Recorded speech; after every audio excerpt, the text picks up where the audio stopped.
Let's look now at section 8.5 and talk about partial fractions.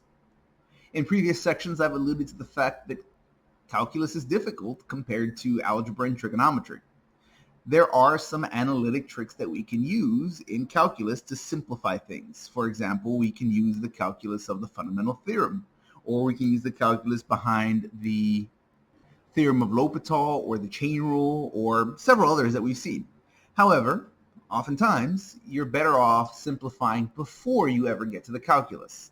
In this section, we're going to be looking at an algebraic technique, purely algebraic. You won't see any calculus until the very last step because the algebra is what's necessary here to simplify. So let's begin with a simple algebraic exercise. Let's add two fractions. Now here we're going to add fractions that have variables in their denominators. So let's say x plus 2, and we have, let's say 2 over x plus 3. Okay, so let's add those. Okay, well, to add those, we just find common denominators.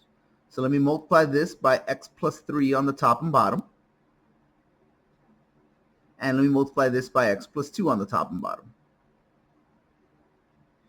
And now that everything has a common denominator, now I can go ahead and add.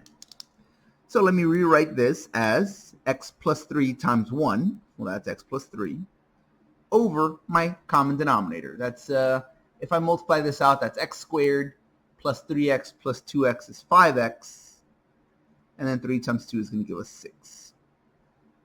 And then over here I have, let me distribute my 2. And that'll be 2x plus 4 over that same denominator, x squared plus 5x plus 6.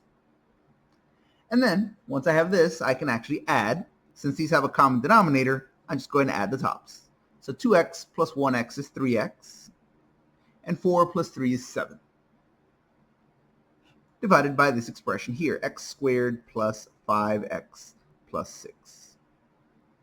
Okay, so that is purely an exercise in algebra. You could have done this back in your freshman level math classes. Even before that, you see stuff like this in pre-algebra.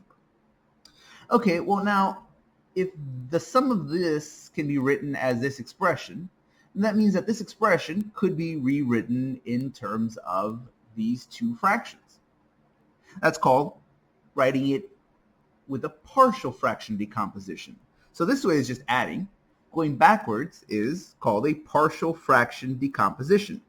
If that name sounds familiar, that's because you probably took pre-calculus with us here. And we talk about that, what was that?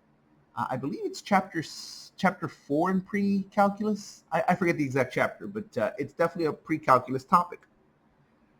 So if you have 3x plus 7 is over x squared plus 5x plus 6, that can be decomposed. And again, the name for that is a partial fraction decomposition.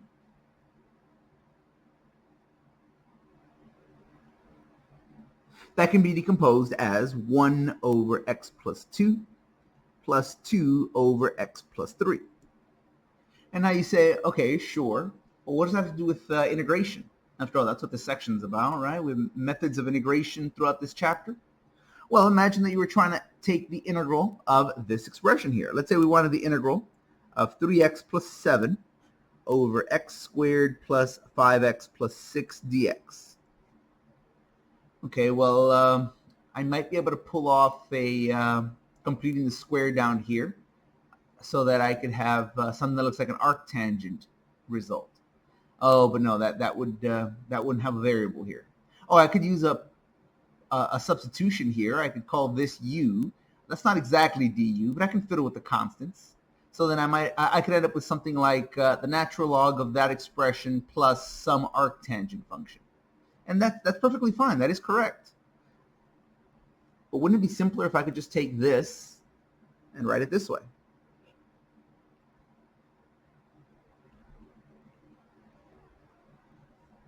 After all, this expression is equivalent to the sum of those two.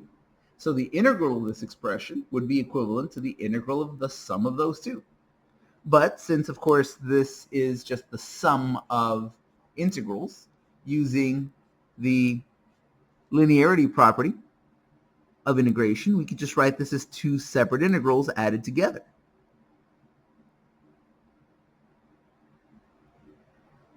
just like that. But now both of those are nice because those are just natural logarithms. Here, I could write this as the natural log of the absolute value of x plus 2. Here, that's a constant. I can pull that out. No big deal. That's 2 times the natural log of absolute value of x plus 3, plus some constant of integration, because after all, this is still an integral. At this point, we could even use some properties of logarithms to simplify.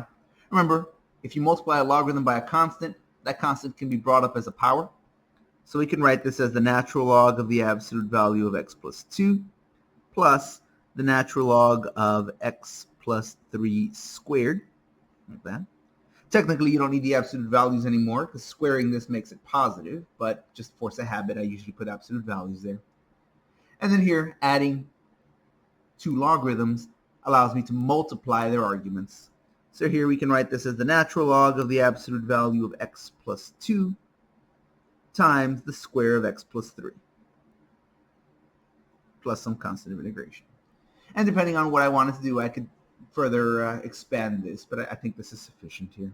Really, any of these would be fine. Any of these three is a perfectly reasonable answer.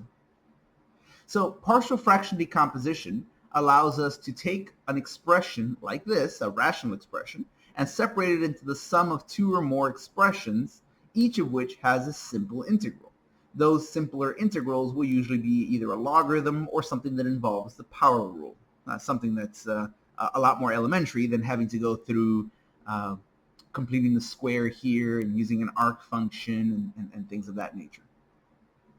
So let's remind ourselves of how partial fraction decomposition works. We're going to break it into a few different cases because it depends on what our denominator looks like. So let's take a look at those cases. So the first case is going to come about from when we have something that looks like this. If you have a rational expression where your denominator is made up of distinct linear factors.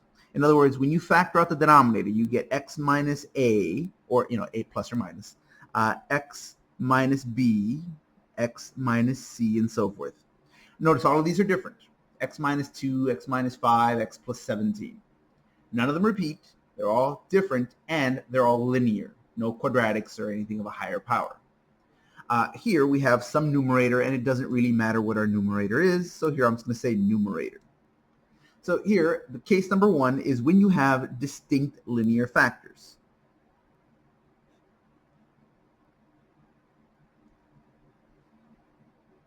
All different and all first power.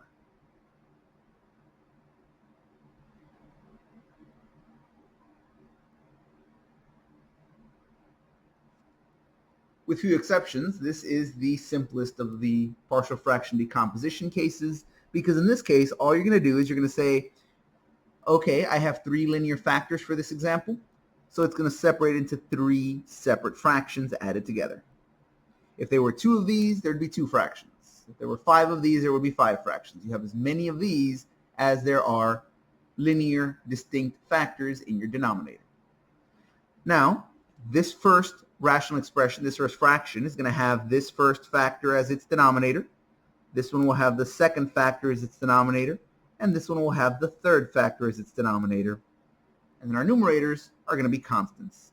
So here we're going to say a, b, and c, and all of these are just regular constants. Fractions, whole numbers, decimals, we don't know exactly what, but these are just constant real numbers. We're not going to deal with complex numbers in any of these cases here. All right, so for example, let's say we're going to integrate. Note, even though this is an integration problem, you're not really going to see much calculus until the very last step, once we're ready to integrate. For the most part, we're going to be seeing how to decompose things. So the problem is, we're going to find the integral of x plus 2 over x squared plus 5x dx. Okay. So let's look at this thing here.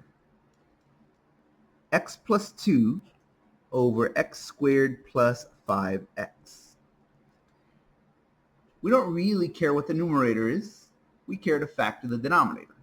So let's do that. X plus 2 over, I have a common factor of x here, so let me factor that out. X times x plus 5. Okay, well, there we go. I have two distinct linear factors. That's first power, so they're linear. And these are definitely not the same, so they are distinct linear factors. And so, because I have two distinct linear factors, this will separate into the sum of two rational expressions. The first one will have x as its denominator, and the second will have x plus 5 as its denominator. If you flip these around, that's fine. If you have this one first and this one second, it'll still work out the same way. After all, it's a sum, and sums are commutative. The order won't matter. So now what matters to us is finding these constants. So for now, I'm going to write a and b, and then we'll fill in the blanks once we find them. So to find those blanks, to find those values of a and b, what we're going to do is we're essentially going to pretend that we already know what they are. And we're going to reverse engineer their results. So let's say we have a over x plus b over x plus 5. And let's say I'm going to pretend that I already know the answers. Okay, that's a and b. They're just numbers. Now I ask, well, what numbers are they? Well, they're the numbers that when I plug them in right here, these two would add together to give me x plus 2 over x squared plus 5x. Well, then again, I ask, well, yeah, but what are the numbers? Well, whatever. It's just whatever numbers go there so that these add together to give me this. Well, how would you add them together if you don't know what they are? Oh, well, the same way I always add things together. Let me give them a common denominator.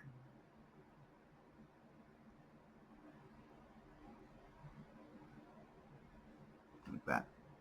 So here, that's the same as saying, well, ax plus 5a, okay, ax plus 5a over x squared plus 5x plus bx over 5x plus x squared is equal to x plus 2 over x squared plus 5x. But notice that since these denominators are all the same, just adding these two numerators should give us this numerator. So what we want to do is we want to find the values of a and b so that when we add these numerators, we get this numerator. Oh, well, how would we add them? Well, the same way we always add. We combine like terms. So here this would be ax plus bx plus 5a. Okay, so ax plus bx plus 5a equals to x plus 2.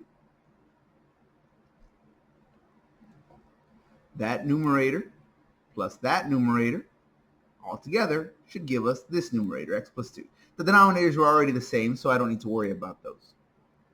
If it bothers you that our denominators just went away, you can also think of it as we just multiplied both sides by the denominator.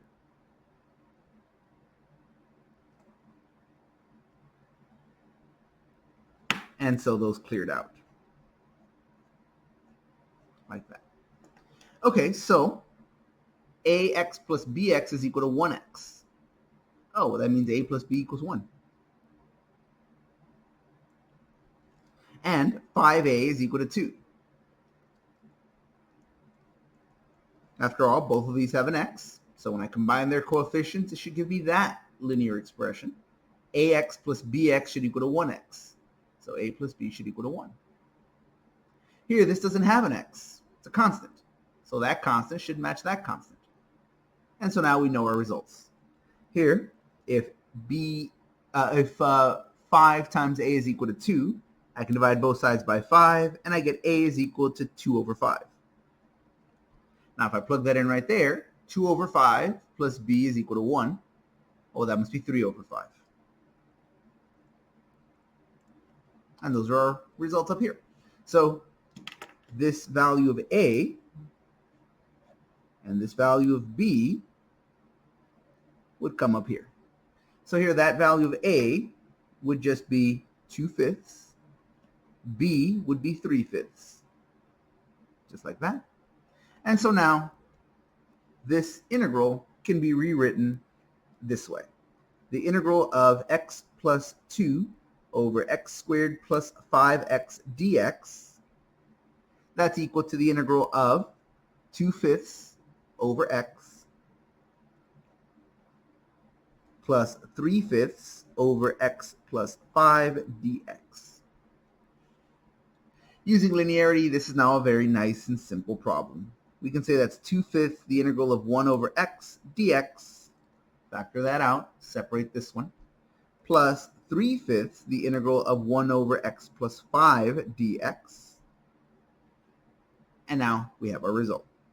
We get 2/5 the natural log of the absolute value of x plus 3/5 times the natural log of the absolute value of x plus 5 plus a constant of integration.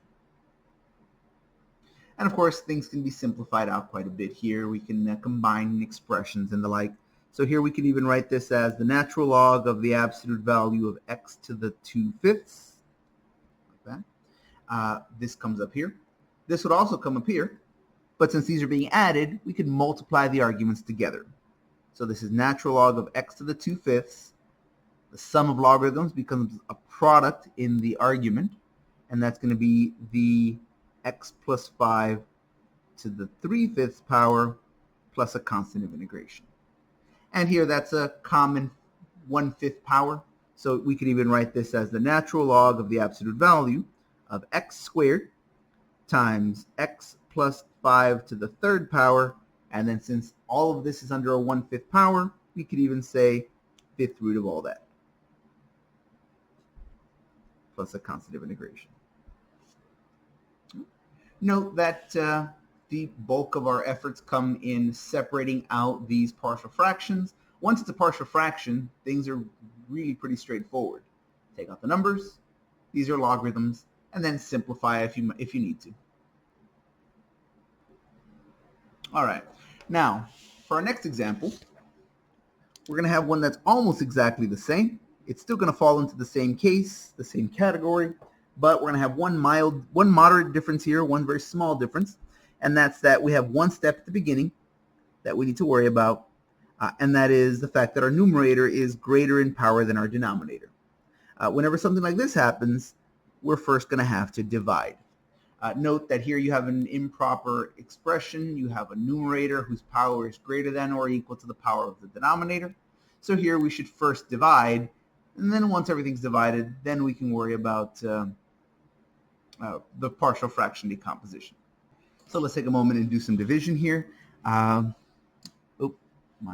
we go. Let's take a moment and do some division here. That's going to be x to the 3rd plus 0 x squared minus x plus 3. I had no quadratic term there, so I filled it in. And then I'm going to divide by x squared plus x minus 2. All right, well, x to the 3rd divided by x squared is just x. So then x times all of this will give us x to the 3rd plus x squared minus 2x. And then we're going to subtract that line. X to the 3rd minus x to the 3rd, that's 0. 0x squared minus x squared is a negative x squared. Negative x, double negative makes that a plus. So negative x plus 2x is 1x. Positive 1x, right? Positive. And then just bring down your 3. And then here we do that one more time. If you take x squared divided by negative x squared, that's just negative 1. Negative 1 times all this is negative x squared minus x minus 1 times minus 2 is plus 2. And then we're going to subtract all that away. All right, so that's going to be this minus itself. That's gone. That's 0. X, double negative makes that a plus. So x plus x is 2x. And then 3 minus 2 is 1. So we can rewrite this expression as we want the integral of this expression. That'll be x minus 1 plus the remainder over our divisor. Just like that, dx. Okay, so now we know how to integrate both of those. The integral of x is just x squared over 2, and the integral of minus 1 is minus x. So this is the part you would use partial fractions on. Now, you don't have to use partial fractions. Again, we've seen other techniques that could work here. We might be able to pull off a substitution. We might be able to pull off an arc function, an arctangent, or something of that nature. But here we're trying to practice using this technique because, well, it is an alternate technique, which you'll see in a few moments is going to be valid in some cases where the arctangent or a u substitution wouldn't be. But right now we're starting off with a nice case where, yeah, it's simple enough that a few other techniques will also work here. So go ahead and give this a try. You already know the integrals of both of those. Go ahead and use the partial fraction decomposition to separate this and then find its integral. Once you are done, go ahead and unpause the video and we can compare what our results are.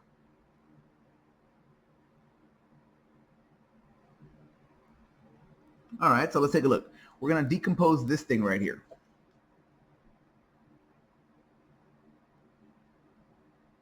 We're going to be decomposing 2x plus 1 over x squared plus x minus 2. We can now factor out this denominator to give us 2x plus 1 over, let's see, what would that be? X plus 2 and x minus 1. Just like that.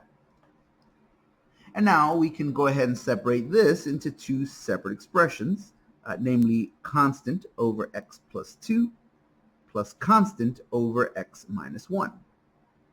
Just like that. So now we need to find a and b. And the way we're going to do that is we're going to go ahead and find everything a common denominator. Okay? So we're going to go ahead and say x minus 1 here, top and bottom, and x plus 2 over here. Again, top and bottom. And now we have a common denominator, which means only the numerators have to concern. We only have to be concerned with the numerators. Now that's going to give us 2x plus 1 is equal to, well, we can multiply that out, ax minus a plus bx plus 2b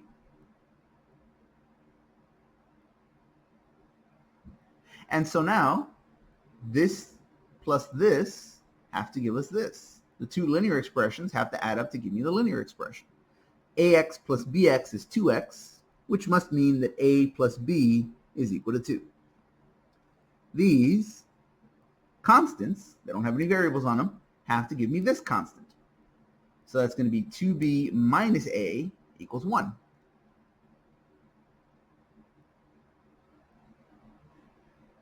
Like that. Notice if I add these two lines together, at this point we're just solving a system of equations. We're back in algebra. If we add these two lines together, the a plus the negative a go away. 2b plus b is 3b. So a minus a is gone. 2b plus b is 3b. 2 plus 1 is 3. And so here, divide both sides by 3. That means b must equal to 1. Oh yeah, but a plus b is equal to 2. Since a plus b is equal to 2, and we just found out that b is equal to 1, pop that in there, and that means a is also equal to 1. Yes, I literally just asked you to find 1 plus 1 equals 2 in one of the more convoluted ways that I've seen in a while. Well, so we find our results. We have a and b are both the number 1, and that's fine. Sometimes they're just nice, simple constants. Other times they'll be a little more complicated. So our integral is going to split up as x minus 1. We already had that there. Plus, and now we're going to have 1 over x plus 2. Plus another 1 over x minus 1. Dx. And now we can integrate every one of those. The integral with respect to x of x is going to be x squared over 2. The integral with respect to x of minus 1 is minus x. The integral with respect to x of 1 over x plus 2 is the natural log of the absolute value of x plus 2. And let's see here, plus the integral of 1 over x minus 1 with respect to x is the natural log of the absolute value of x minus 1, plus a constant of integration. And finally here, these two can be multiplied together. When you add two logarithms, you can multiply their arguments. So in the end, we have x squared over 2 minus x plus the natural log of the absolute value of the product of these, x squared plus 2x minus x is just plus x, and then that's minus 2 plus our constant of integration for that nice minty taste. And that's our result. Okay, so now for our next case, we're going to look at a slight variation. Instead of having distinct linear factors in our denominator, we're going to have repeated linear factors. Everything's still going to be linear, first power, but some of them will appear more than once. So you might have x minus a times x minus a times x minus c. Two or more of them might be the same. So let's take a look at that. Case number 2.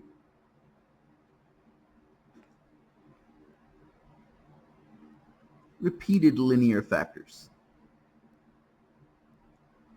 So something that looks like numerator, and again, we don't really care what the numerator is, but our denominator will be something like x minus a times x minus a times x minus b times x minus b times x minus b. Here I'm going to exaggerate the number of denominators, factors we'll have.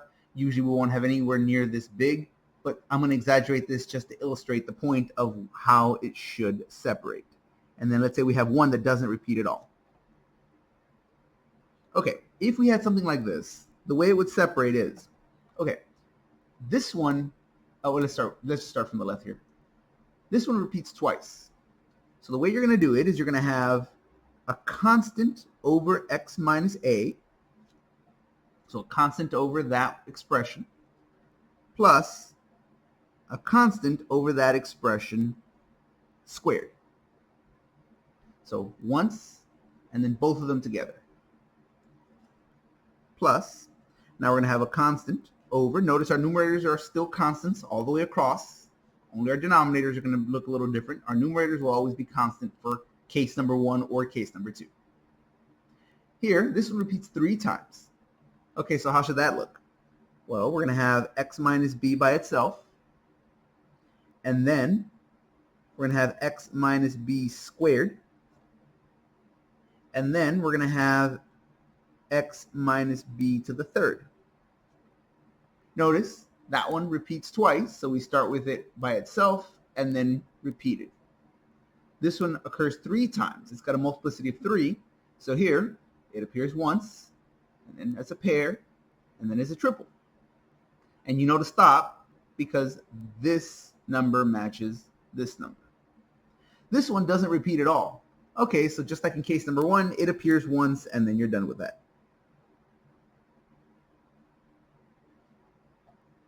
So that's how repeated linear factors work. You start off with it by itself and then you simply count up until it matches the number of that factor in the denominator. So here that occurs twice, so once, twice. That appears 3 times, once, twice, thrice. That only appears once. Okay, so it only appears once. This is a very exaggerated version of this. You're not going to see anything that big, but this does illustrate the differences between what happens when it occurs once, twice, thrice, and so forth. You could imagine what would happen if it appeared 4 times. It would happen once, twice, thrice, and then once more. So let's take a look at an example to illustrate this case of partial fraction decomposition. So let's consider the integral of x minus 1 over x to the third plus x squared dx. Okay. This illustrates why partial fractions are something we want to learn on top of other techniques that we have. The previous 2 examples that we saw could have been done by other methods. It might not have been as nice, but you could have. You could have used an arctangent for both of them, assuming that you could simplify the integrand nicely. But here, that's just not going to work out. Other techniques that we've had that have been usable for the previous problems have required this to be quadratic, or have required the numerator to be in the category of the derivative of the denominator. This is neither of those. All right? The derivative of this is a quadratic, not linear. And this is not a quadratic sum or difference. Right? So you could not use an arc function. So here, partial fractions is, at least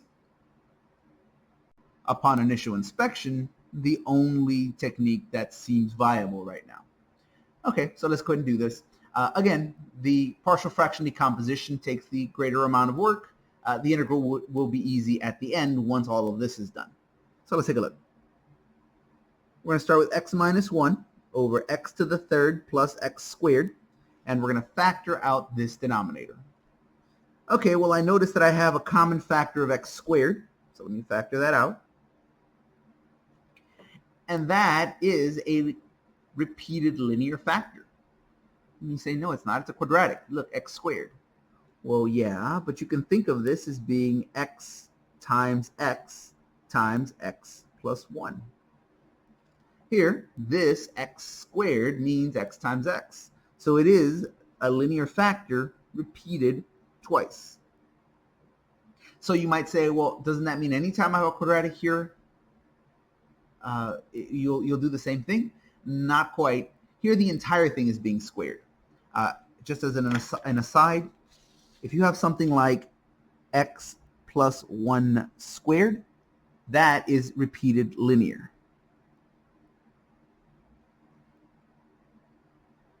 Because you can think of that as x plus 1 times x plus 1. On the other hand, if you have x squared plus 1, that is not repeated linear. There's only one expression here, and it is a quadratic. So this is a quadratic. Whenever you have a quadratic like this that you don't factor any further, this is called an irreducible quadratic. You cannot reduce it. Irreducible. And the reason you heard me pronounce it that way is because I was trying to remember how to spell it. Irreducible. I grew up speaking a language that is very, very phonetic. My first language is Spanish. And in Spanish, everything is very phonetic. The way it sounds is the way you spell it. English is not always like that, so I sometimes have a hard time with spelling like that.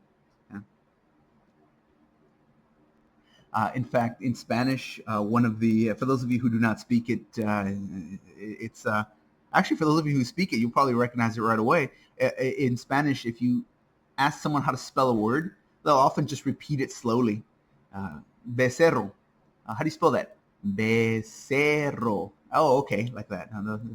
So you'll occasionally hear me pronounce a word very, very slowly, and that's because I personally have forgotten how to spell it. And I'm hoping that it works in English at least often enough that I can spell things correctly.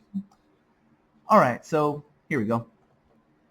This factors into this, and we think of this as being a pair of linear factors. And, well, those are the same. So we have a repeated linear factor. All right, so let's go ahead and separate that out. We're going to have x minus 1 over x times x plus 1 is going to equal to, well, that appears twice, so we're going to have it once and then a second time. And then that only appears once, so this is like what you would see in case number 1. So it just appears once by itself. And now my numerators, a, b, and c, are all constants. Just regular numbers, maybe fractions, maybe decimals, maybe whole numbers, but just regular constant numbers. And here we go.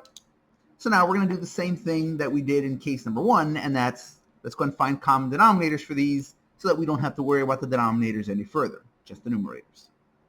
This will have that denominator if I multiply by x and by x plus 1. So now those denominators match.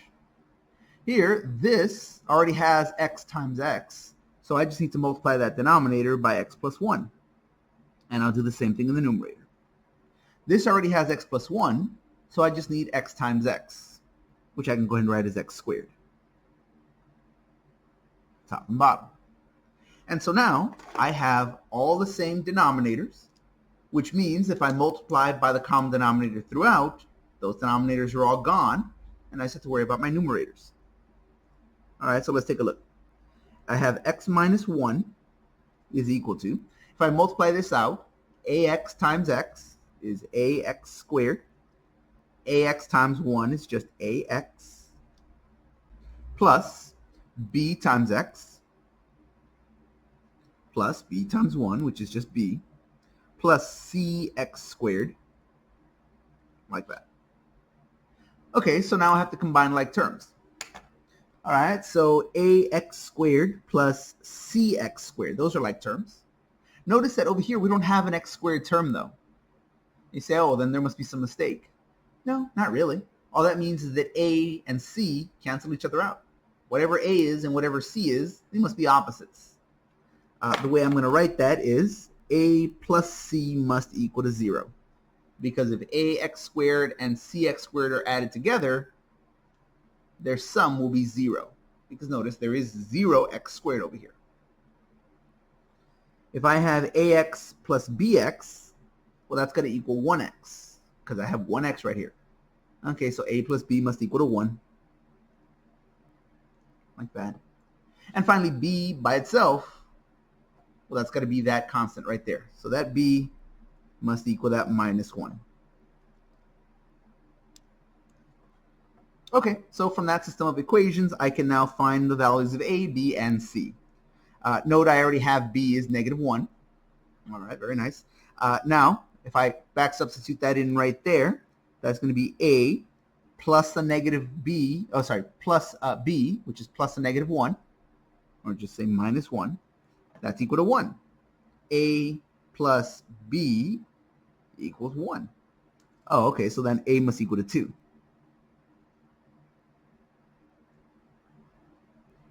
And now, c plus a is equal to 0. Okay, well then that means 2, that's what my value of a is. 2 plus c must equal to 0. Which means that I can subtract the 2 over to the other side, and so c must equal to minus 2. And there we go. These are our results, which means here I can write the integral of x minus 1 over x to the third plus x squared dx. I can write that as the integral of ax plus b over x squared plus c over x plus 1 dx. And now I know what all these numbers are. I know that a is 2. I know that b is minus 1. And I know c is minus 2. And now each of these integrals is something I can do. Let's go ahead and write that as the integral, double the integral of 1 over x dx, and that'll be a natural logarithm, plus, I guess that should be minus since I have a negative here, so that'll be minus the integral of x to the minus 2 dx. Notice that is not a logarithm. That's going to use the power rule. The only time you have a logarithm is when it's linear in the denominator. That's quadratic. So that's going to be minus 1 integral of x to the minus 2, so that I can use the power rule. And then here, that's minus 2, the integral of 1 over x plus 1, which that one will be a logarithm, because that's linear in the denominator. And so our results are going to be 2 times the natural log of x, absolute value, like that. Let's see here. I can say minus, add 1 to the power, divide by the new power. So that's going to be x to the minus 1 over minus 1. Here, these all become a plus, just like that. Minus 2 times the natural log of the absolute value of x plus 1. Minus 2 times the natural log of x plus 1, plus the constant of integration, as is the style. Here we can simplify things just a little bit. Let's see here. This is a positive. We can just write this in the denominator. So that's going to be 1 over x. That becomes 1 over x. Here we can pull this to the numerator. Not the numerator. We can pull this as an exponent, and we can pull this as an exponent. So that's going to be plus the natural log of the absolute value of x squared minus the natural log of the absolute value of x plus 1 squared plus a constant of integration. And now the difference of two logarithms can be brought together as the logarithm of the quotient of the arguments. So we can write this as 1 over x plus the natural log of, that's going to be in your numerator, and that's going to be in your denominator.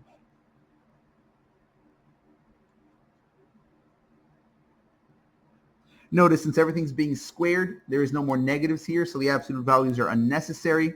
However, if you put them, that is still okay. It's a matter of taste here. If you want to put the parentheses or if you want to put absolute values, they don't make any difference here because after all of this is positive anyway. And that is our result.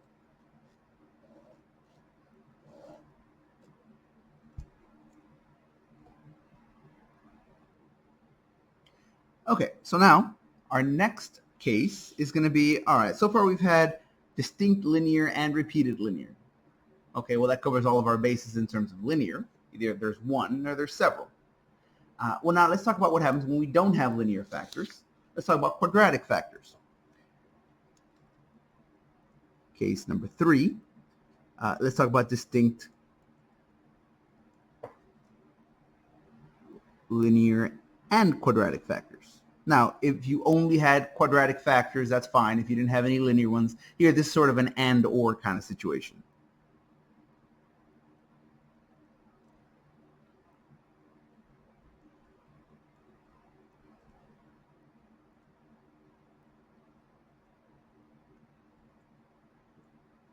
Just like that.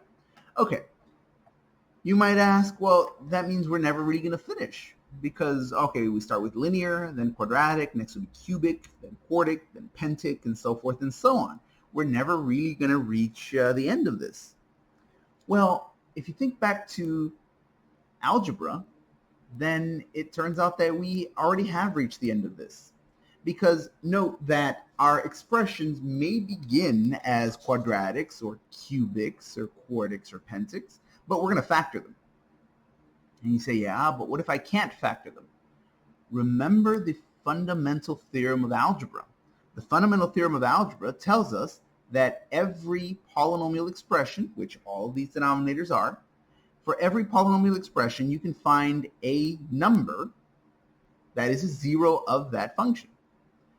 So if you can find a zero of it, that means you can find a factor. Now you say, well, yeah, but I remember from algebra that the zeros of these polynomials might be complex. Right. But then there is another theorem, which you may or may not remember in clear detail, from algebra that says if you have real coefficients, which again all of these do, any complex zeros must occur in conjugate pairs. So if, for example, 1 plus I is a zero, then 1 minus I is a zero. And if you have conjugate pairs, multiplying them together gives you real numbers. So when you have a factor, either it's already real, which means you get a linear factor, or it's complex, which means you need a second one. Oh, in that case, you end up with a second order factor. In other words, a quadratic. So whenever you factor a polynomial, if you combine the what's called conjugate zeros theorem, has to do with complex numbers, and the fundamental theorem of algebra, you find that, oh, it doesn't matter what I start with. I can factor any polynomial into either linear and or quadratic factors. If we're lucky, everything's linear and things are as nice as we've seen in these cases.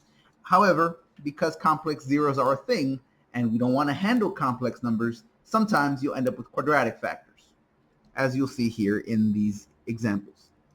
So numerator, and again, just like in all the other cases, we don't really care what the numerator is.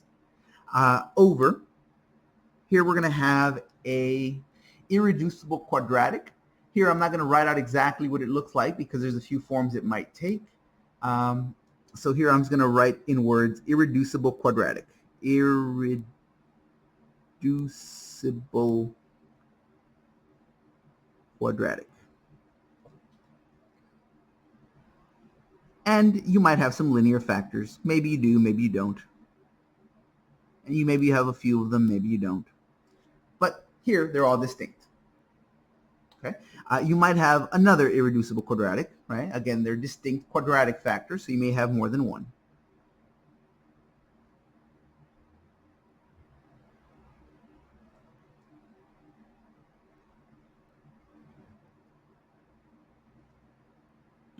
Okay, so again, these are distinct, so here these would be different irreducible quadratics. The way that works out is like this. You would separate this into an irreducible quadratic. I'm going to say irreducible quadratic number 1 plus, and now these, you're going to do the same thing you always do. You're going to say a minus b, x minus a and x minus b. Those are going to be separate denominators. And then over here, we're going to have irreducible quadratic number 2.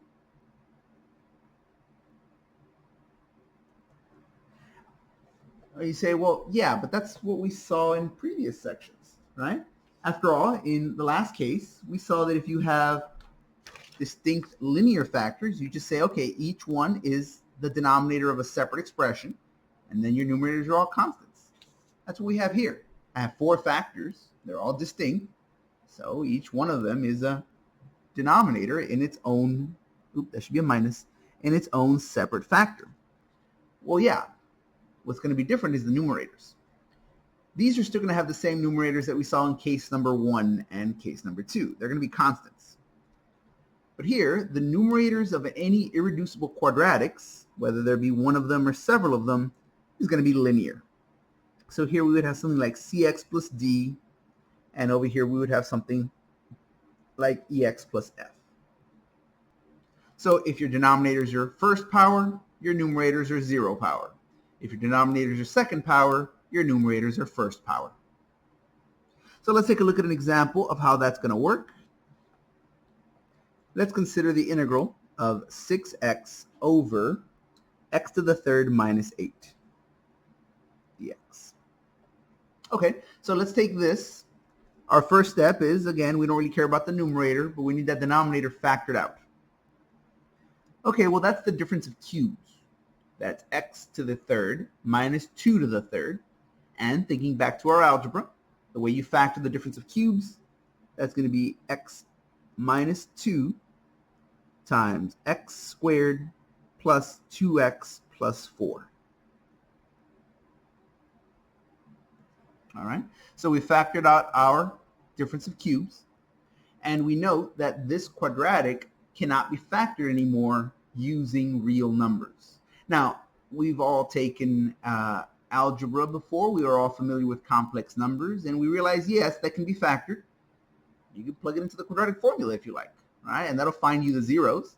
But when you find the zeros of those, you find that they're complex numbers, right? So this is considered an irreducible quadratic.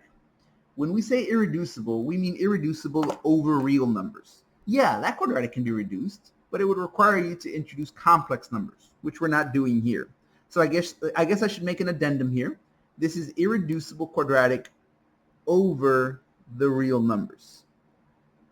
Yeah, if I allow complex numbers, I can reduce that further. Yeah, but I don't want to have to deal with complex numbers right now. So same thing over here, over the reals.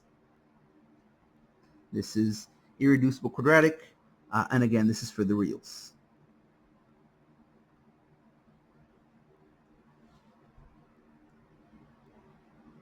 Over the reals.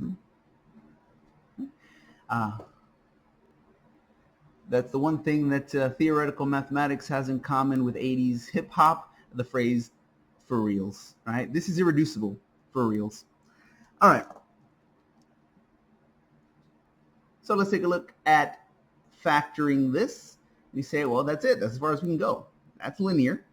That's quadratic, but the only way to factor it any further is using complex numbers. And here we want to do everything for reals. So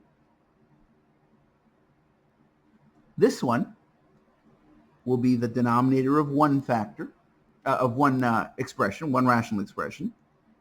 And this will be the denominator of another rational expression. Just like that. But now, since that's linear, its numerator will be quadratic. Its numerator will be constant. First power has a numerator that's 0 power, no variable. Here, because this is quadratic, its numerator will be linear. Power 2, numerator is power 1. Like that. Now, a little disclaimer, it is possible for any of these numbers to be 0. So it's possible that in the end we're going to get a constant here and a constant here because b was equal to 0. But maybe not. So here we have to assume that both of these are non-zero, and then if one of them is 0, the decomposition will show us that. But we can't assume that it's 0 because usually it won't be. So assume that it's bx plus c, and if one of those ends up being 0, well then so be it. All right, so let's go ahead and continue here. I can go ahead and combine these as long as I have a common denominator. So let me go ahead and multiply the top by x squared plus 2x plus 4, and same thing on the bottom. And then here, let me multiply top and bottom by x minus 2, just like that. And now I have a common denominator, x minus 2 times x squared plus 2x plus 4. That's the same here and here. So now if I multiply by that common denominator, all that's left is my numerator. And so I get 6x is equal to, well, let's see, ax squared plus 2ax plus 4a plus, let's see, bx times x is bx squared. Bx times negative 2 is negative 2bx. C times x is plus cx. And c times negative 2 is negative 2c. And now we start pairing things up. Quadratic there and quadratic there. Notice I don't have any quadratics, so those two should add up to be 0. Okay, so a plus b is going to be 0. Okay, linear expressions, that's linear, and that's linear, and that's linear. Okay, so 2a minus 2b plus c. 2a minus 2b plus c. And when I add together all the linear expressions, that should match this linear expression. So those all add up to 6. And finally, here I have a constant and another constant. And those constants should add up to give me 0. Because again, there's no constant over here. For a minus 2c is equal to 0. Okay. Note here, if a plus b is equal to 0, well then that suggests that b is equal to minus a. I'll just subtract the a over to the other side. Here, if 4a minus 2c is equal to 0, that suggests that 4a is equal to 2c. I can add that over there. And now I can divide both sides by 2, and that'll give me that c is equal to 2a. All right, divide that by 2 gives me c. Divide that by 2 gives me 2a. So now in this middle equation, this b can be replaced by a minus a, and that c can be replaced by a 2a. So that suggests that I have 2a minus 2b, which is the same as negative a, plus c, which is the same as 2a, and that's going to equal to 6. Okay, well, double negative makes that a plus. So 2a plus 2a plus 2a is 6a. 6a equals to 6, which implies that a is equal to 1. Okay, very nice. We know what a is, but we know that b and a are opposites. So if a is equal to 1, that implies b is equal to minus 1. Because again, a and b have to be opposites. And c has to be double whatever a is. Okay, so c has to equal double whatever a is. Or in other words, it's going to equal to 2. We found a, but b and a are opposites. So b is equal to negative a, negative 1. And c is double a, double 1, which is 2. So here, that's going to be 1, that's minus 1, and that's a 2. All right, so that means that our integral of 6x over x to the third minus 8 dx is equal to the integral of That's a over x minus 6, oh sorry, x minus 2 plus bx plus c over x squared plus 2x plus 4 dx. And now we can fill in our numbers. A is equal to 1, b is equal to minus 1, and c is equal to 2. We can now integrate each of those. I'm just going to start up on another page. I want the integral of 1 over x minus 2 dx. Let's see here. I'm going to write this as minus the integral of x minus 2 over x squared plus 2x plus 4 dx. Okay. All I've done is I've gone ahead and factored out the negative from my numerator in my second integral. Notice if I distribute that negative, that's negative x squared, and double negative makes that a plus 2. So nothing's changed, but I factored out my negative from there, and having a positive read coefficient generally means things are a little bit nicer. Okay, so now let's integrate both of those. This one is pretty straightforward. It's just the natural logarithm. So that is equal to the natural log of the absolute value of x minus 2. This one is a little bit more extensive, but not much more. Notice that I could almost use a u substitution here. Well, almost. But that numerator is not quite right. Because if I want to make u equal to x squared plus 2x plus 4, then du would equal to 2x plus 2 dx, which is not quite what I have here, right? Now, if I double both sides, if I cut both sides in half, that's almost right. I could say 1/2 du is equal to x plus 1 dx. Okay, that's a lot closer. X plus 1 dx. Oh, yeah, but that constant's wrong. Oh, well, we've seen how to handle that. I really need this to be x plus 1, not x minus 2. Okay, so say plus 1 right there, so that you have x plus 1. Oh, yeah, but you can't just add 1. That's going to change the problem. Okay, fine, so we'll subtract 1.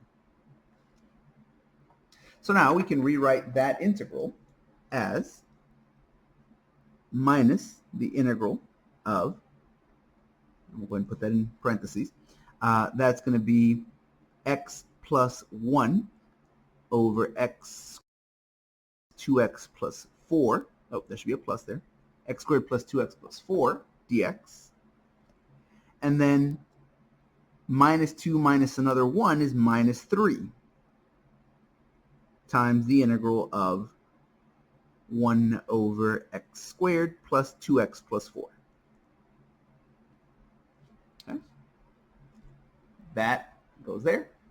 Minus 3 over that. Since minus 3 is a constant, I went ahead and factored it out. Dx.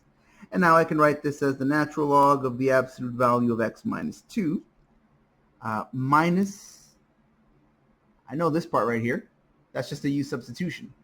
That's going to be minus d 1/2, sorry, that's going to be, yeah, minus 1/2 du over u. Oh, well, that's going to be minus 1/2. That's, once I have the 1/2 taken care of, that's du over u.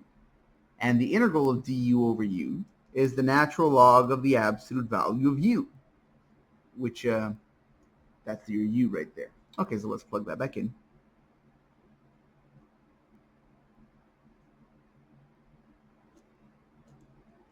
But now this one, minus a minus, okay, that's going to be plus 3 times the integral of 1 over x squared plus 2x plus 4 dx. That looks like what we saw in chapter 5. This is almost the sum of squares. Well, let me complete the square to make that exactly right. Here, I'm going to go ahead and write this as the natural log of, here, I can go ahead and just write this all together. This 1/2 can come up here as a power. And then subtracting two logarithms puts this in the numerator and this in the denominator. So x minus 2 over, since it has a 1/2 power in the denominator, I'm going to have square root of x squared plus 2x plus 4, like that, plus 3 times the integral of 1 over, here I can complete the square. If this was x squared plus 2x plus 1, that would be a perfect square. Okay, so put a plus 1 right there to make that a perfect square, but then a minus 1 right there to clean that up a bit.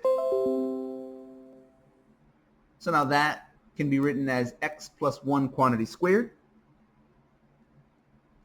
And then 4 minus 1 is 3, which I'm going to write in a suggestive way. Instead of writing it as 3, I'm going to write square root of 3 squared. And now in the denominator, I have the sum of squares. I have a variable squared plus a constant squared. And going back to chapter 5, that's an arctangent. So that's natural log of the absolute value of x minus 2 over the square root of x squared plus 2x plus 4 plus 3 times, that's going to be 1 over a. Number of a's doesn't include the square. That's a squared, and that's u squared. That's going to be 1 over a times the arctangent of u over a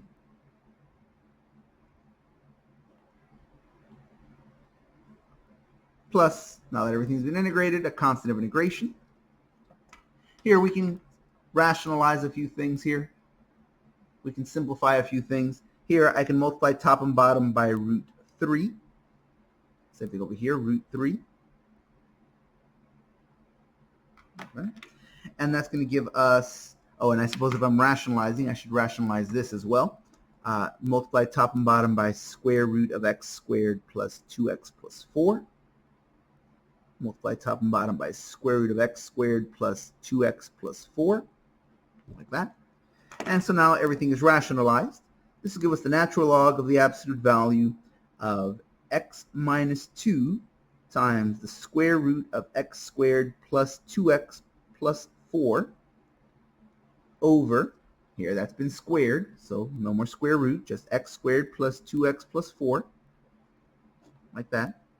That's going to be 3 root 3 over 3.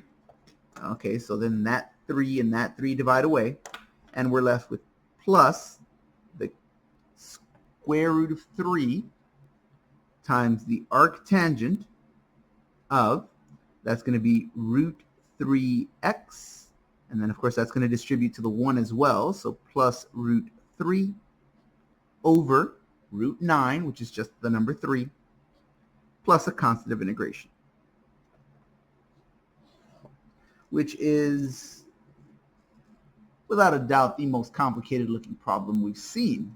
And yet, here we are. The integral of a seemingly not terrible looking problem. The integral of 6x over x to the third minus 8 by a partial fraction decomposition becomes the integral of the sum of these two expressions. This one's a logarithm, and this separates into a logarithm and an arctangent. Fusing the two logarithms together, plus the arctangent, plus a constant of integration to ensure that we have a general antiderivative for our result. So I'm sure you're probably dreading this given the fact that we just saw this problem work out to be rather complicated. But, well, you should give this a try. Go ahead and find the integral of x over 16x to the fourth minus 1 dx. This one will have a mixture of linear and irreducible quadratics, so it will fit nicely into the case that we are currently in. Go ahead and pause your video and go through the problem, and once you're done, unpause your video and we can go through it together.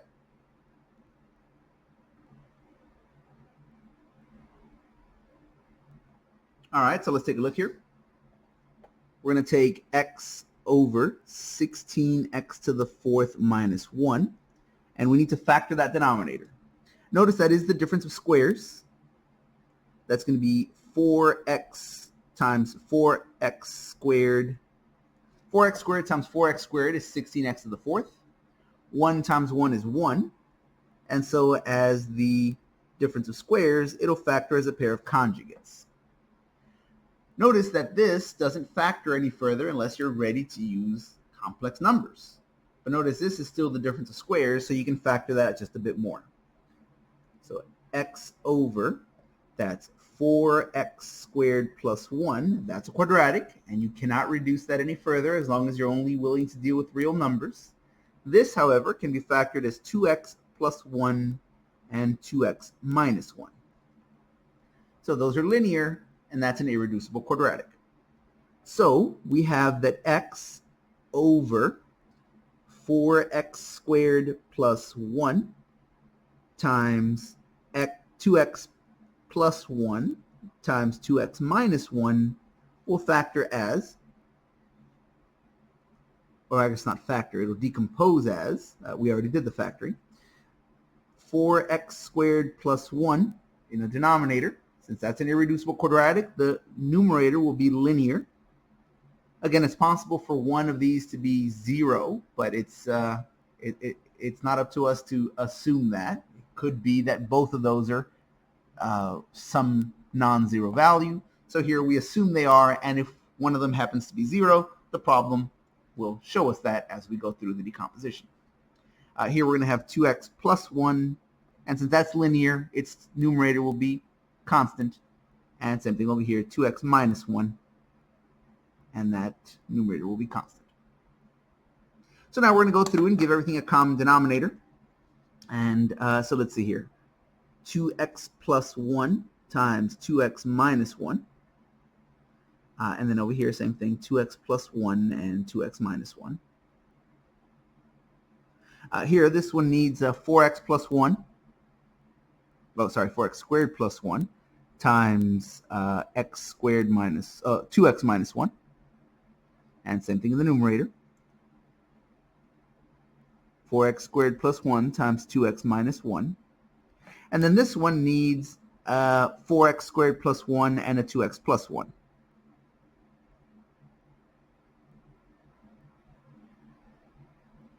And the same thing will happen in the top.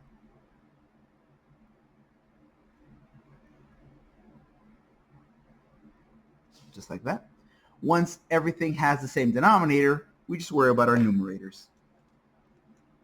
Okay, so here we have just that x is equal to, well, all of that. Multiplying these together is going to give us 4x squared minus 1.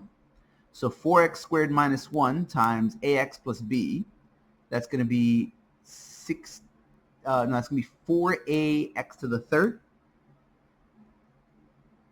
That's 4ax to the third plus 4bx squared minus ax minus b. So multiply those out, gives us this. Let's multiply all this out, which is really just the product of these, the product of these two times c. So if we multiply those out, that's going to be what? 8x to the third times c. So 8cx to the third.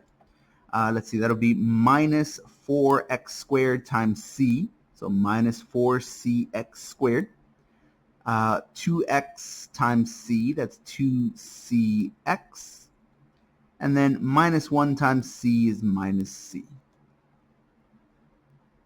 And it looks like this one will be almost exactly the same, except that instead of having any minuses here and here, those are all pluses. So that's going to be plus, let's see here, plus 8dx to the third plus 4dx squared plus 2dx plus d. That's what we get when we multiply all these out along with that d. And now we can start combining terms and get some results. Here that looks very large and complicated, but note that most of these terms will eventually cancel out. Most of these terms don't exist on the other side. So let's see. Let's start with our cubic terms. Here's a cube, and here's a cube, and here's a cube. So 4a plus 8c plus 8d, all those have to cancel out. So that should give me 0, because there is no x to the third over here. 4a plus 8c plus 8d, all that needs to be 0. I have several quadratics here. There's 1, there's another 1, and there's another 1.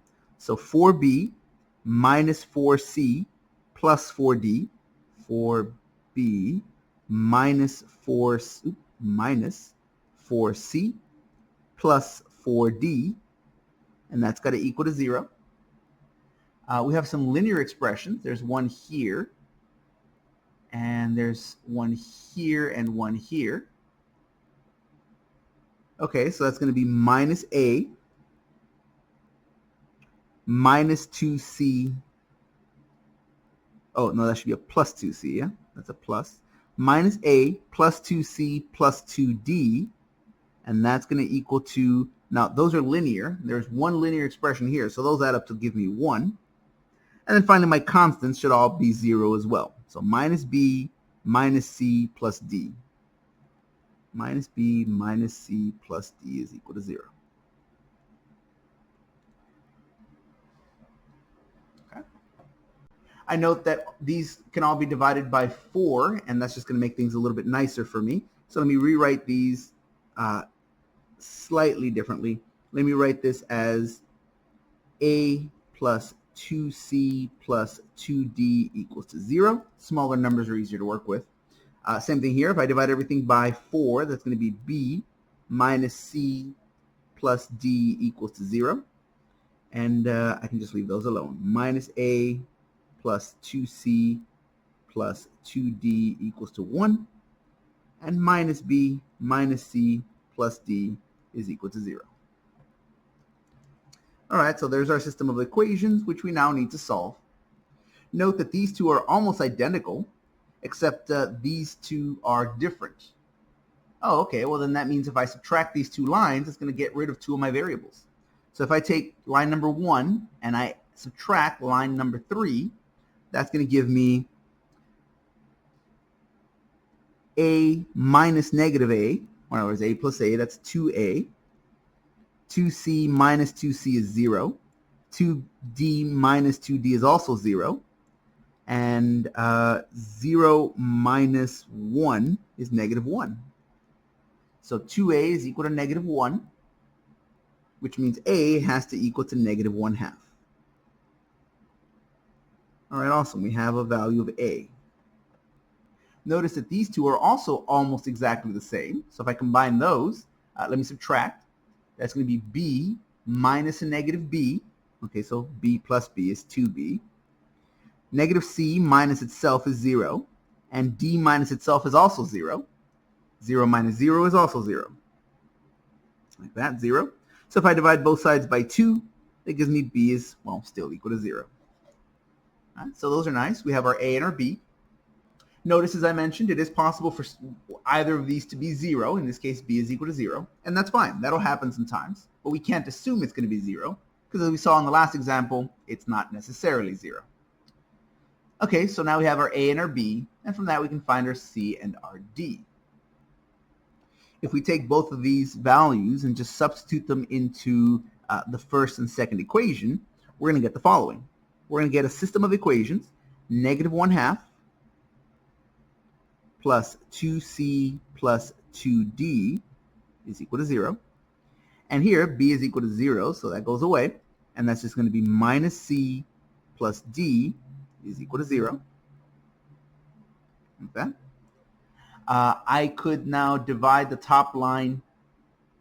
I could take the top line and cut it in half.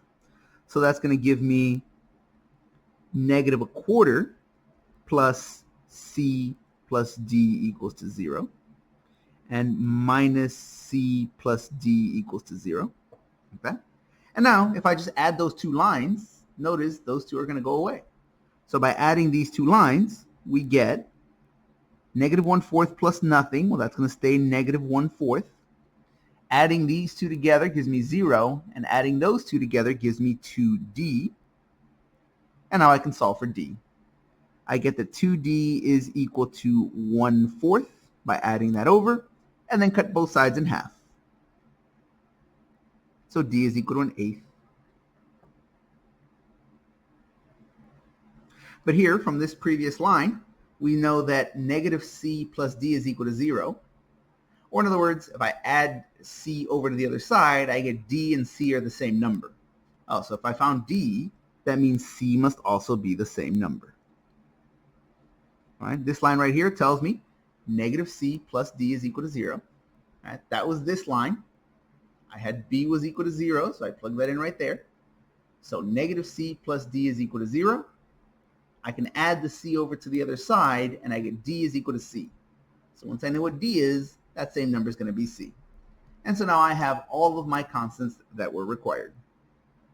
All right, so that's going to tell me that the integral of x over 16x to the 4th minus 1 dx is equal to the integral of, well, let's see, we want ax plus b over 4x squared plus 1 plus c over 2x plus 1 plus d over 2x minus 1 dx. All right, we know the value of a is negative 1/2.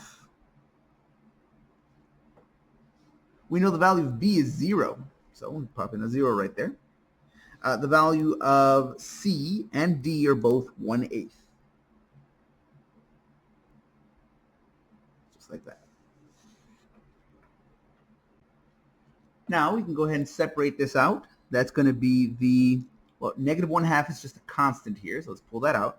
Negative 1/2 integral of x over 4x squared minus 1 dx plus 1/8 the integral of 1 over 2x plus 1 dx plus 1/8 the integral of 1 over 2x minus 1 dx. Looks like that.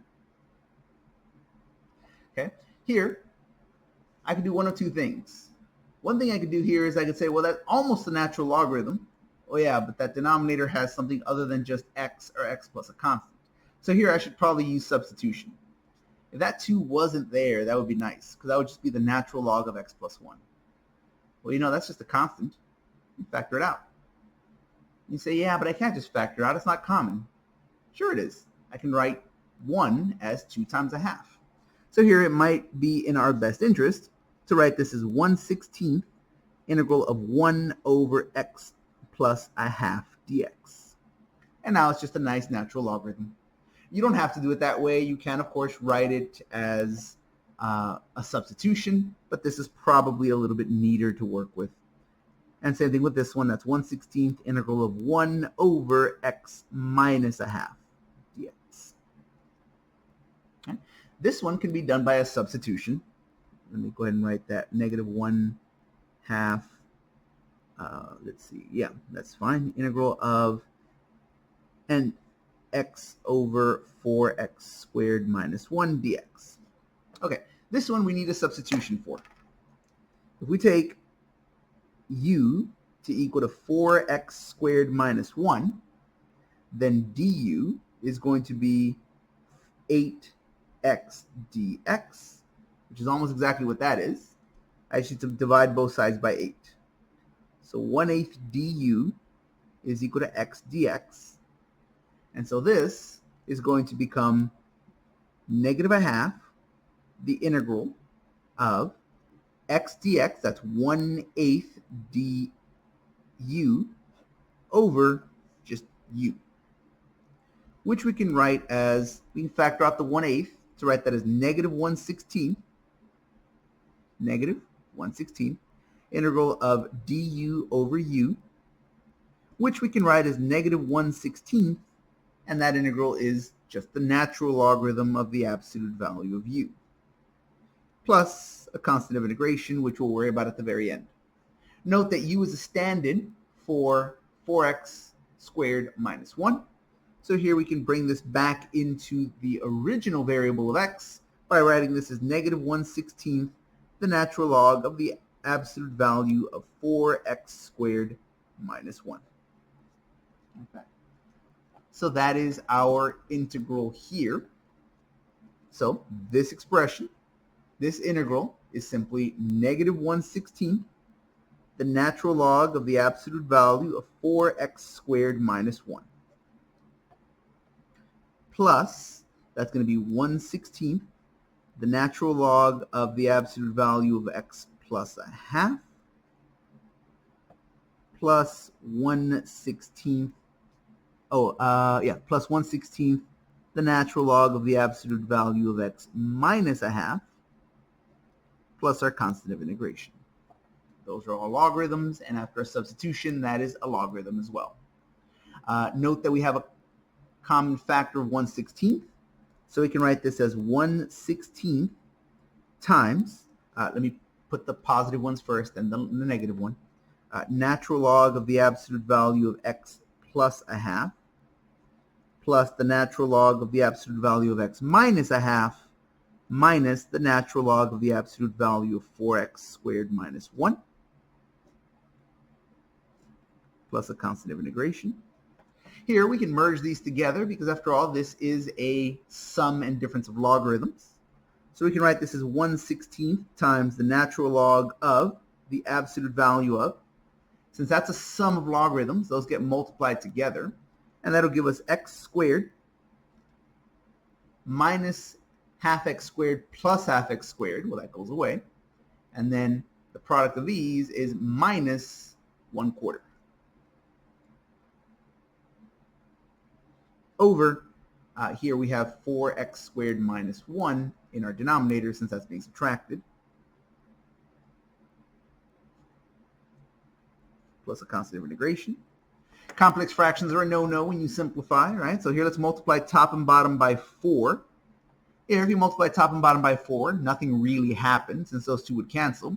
But if I don't let them cancel, what I get is 1/16 the natural log of the absolute value of 4x squared, let's see, that's minus 1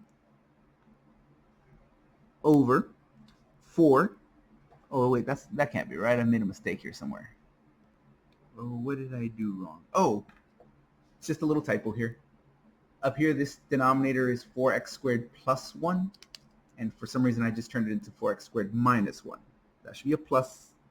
That should be a plus, which means that should be a plus here, and that's a plus there.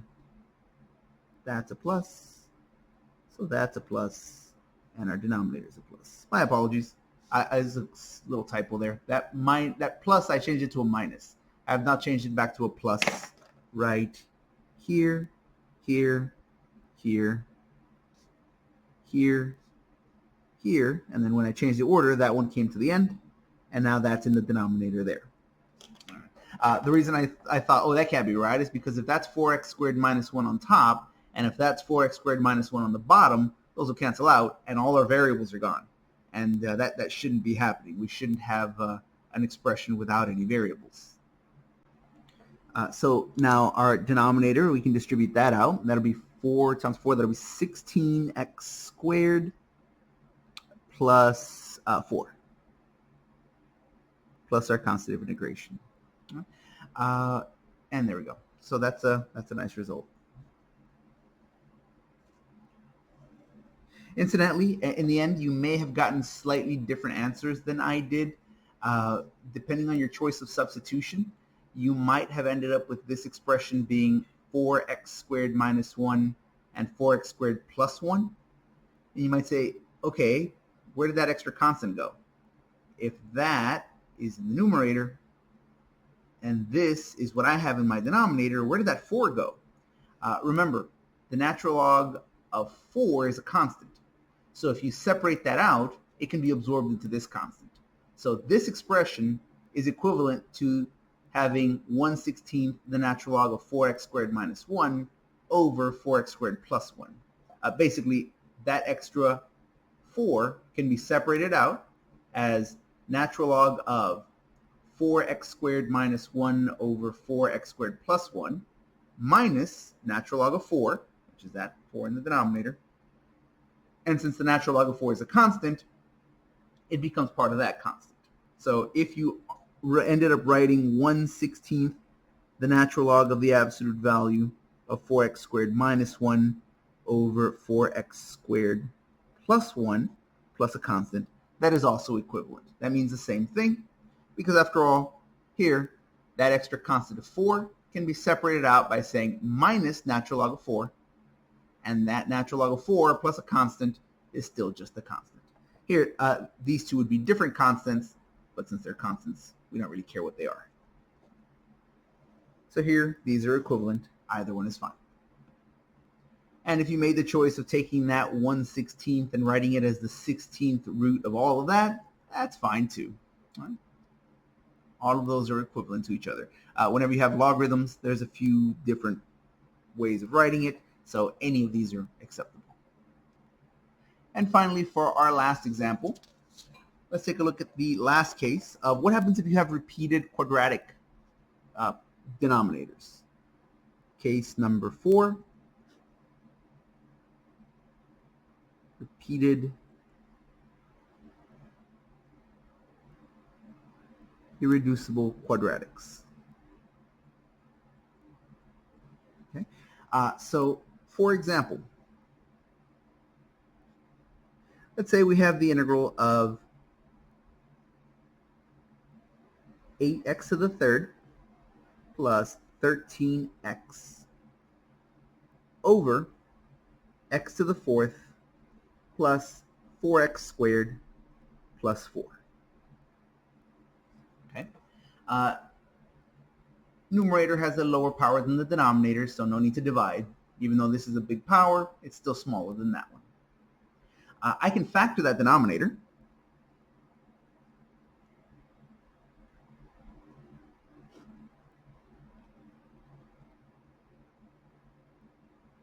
Notice that I can factor that as x squared plus 2 times x squared plus 2.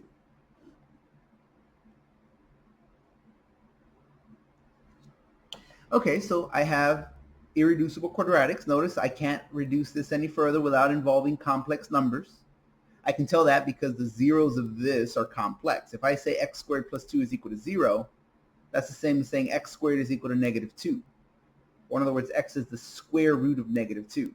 And the square roots of negatives are going to require us to have complex numbers. Okay, so here that can't be reduced without introducing complex numbers. Notice, however, that I have a repeated irreducible quadratic.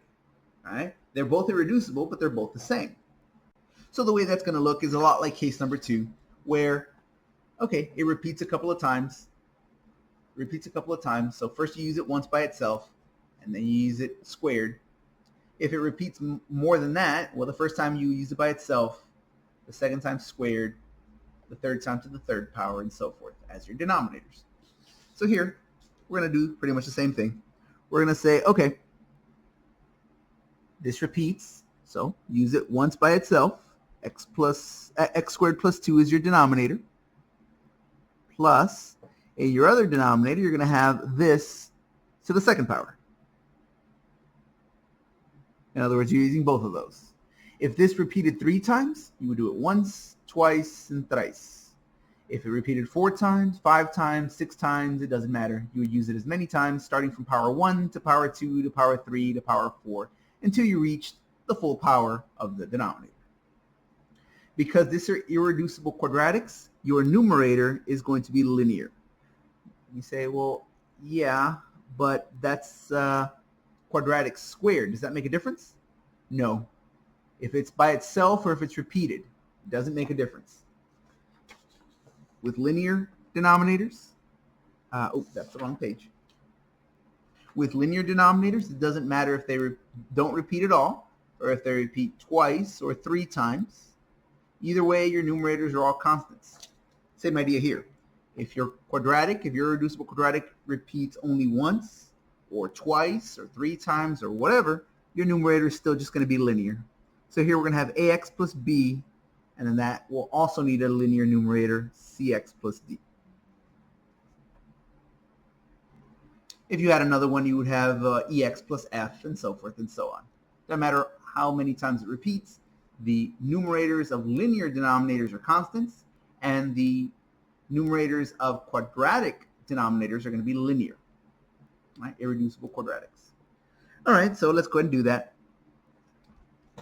We have 8x to the third plus 13x over x to the fourth plus 4x squared plus 4 is equal to ax plus b over x squared plus 2 plus cx plus d over x squared plus 2 squared.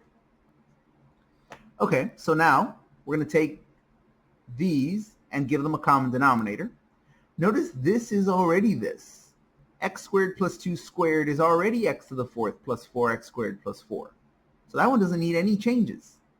Oh, but this one needs another factor of x squared plus 2 multiplied into the top and into the bottom.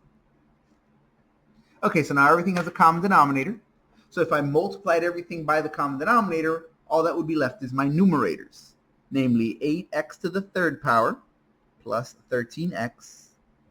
That's going to equal to ax to the third. That's going to be bx squared. That's going to be 2ax. And that's going to be 2b. Here, that hasn't changed at all, so that's just going to stay cx plus d.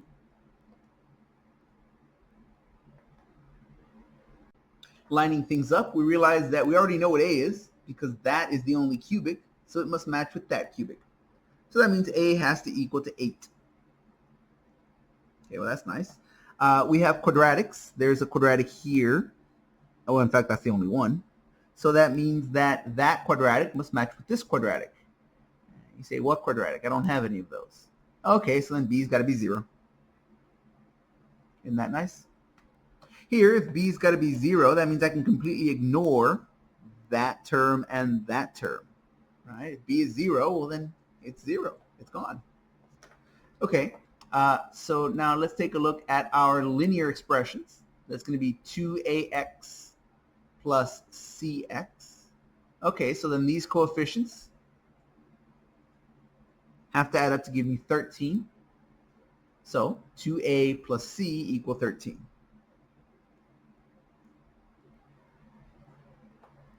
And finally, our constant has got to be 0. Right here, there's no constant anywhere over here, so that means this constant here must match the no constant over here. Or in other words, d has to equal to 0. Okay, nice. So we don't have to worry about d anymore. b and d are both 0. A is equal to 8. So the only one left to solve for is c.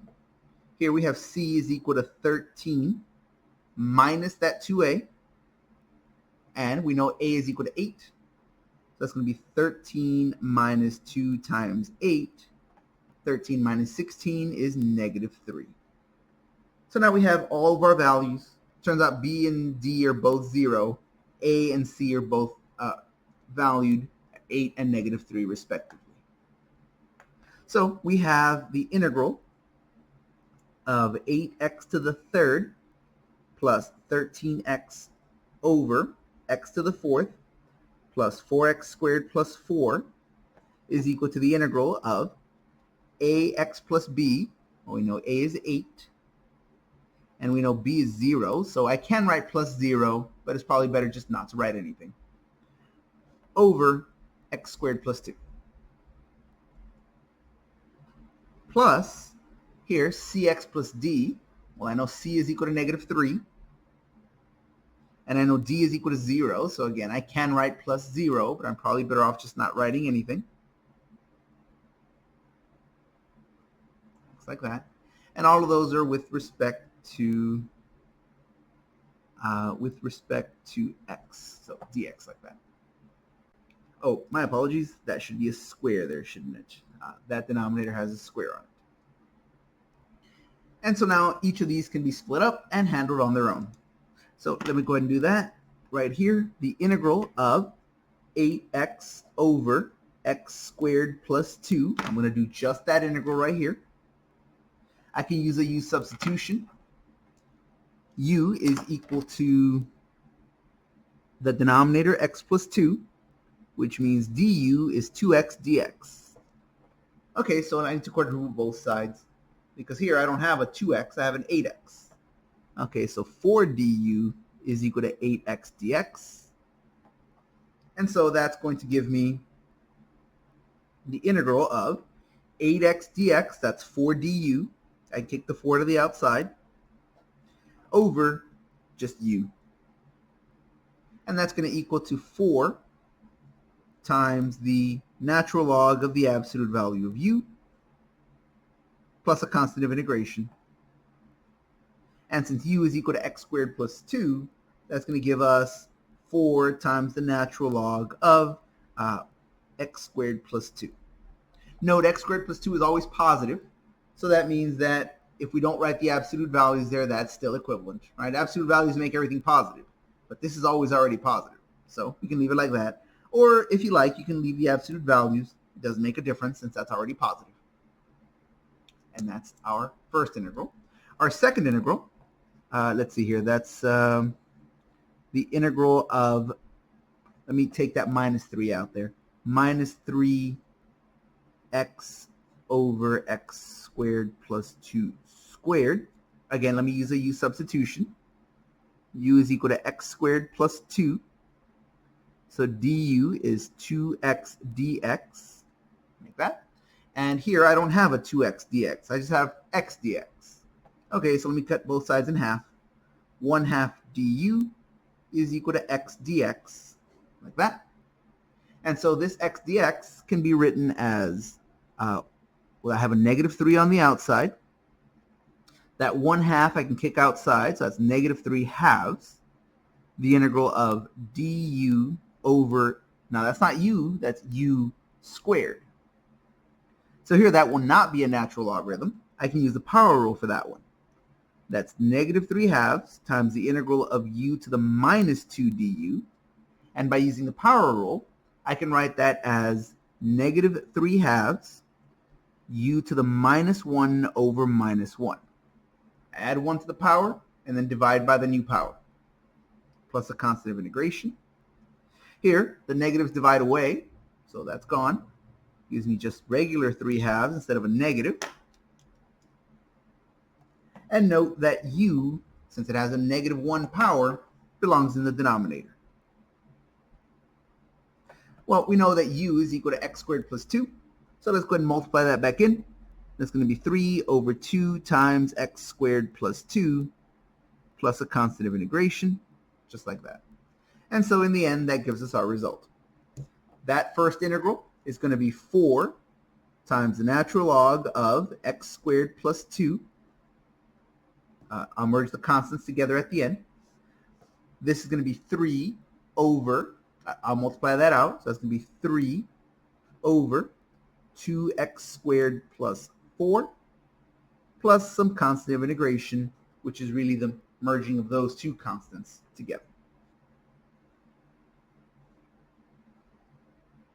And that is the end of our problem. Right?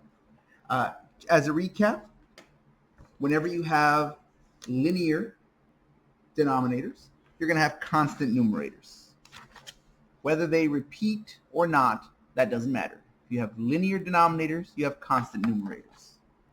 Whenever you have irreducible quadratic denominators, you're going to have linear numerators. It doesn't matter if they repeat or not. Now, in terms of repetitions, if something does not repeat, well, then it just appears once and that's it. It appears as the denominator of one rational expression and you're done. And that's true whether you have linears or quadratics. However, if you have things that repeat, and again, whether they're linear or quadratic, if they repeat, you use it as the denominator on its own, and then the next rational expression will use a pair of those as its denominator, and then the next one will use 3 of them as its denominator, and so forth and so on until you cover as many as you had. And that's true for linear or for irreducible quadratics. And that is it for the section. If anybody has any questions, comments, or problems, please make sure you make a note of those and reach out during our next class session, during office hours. And I hope everyone has a nice day.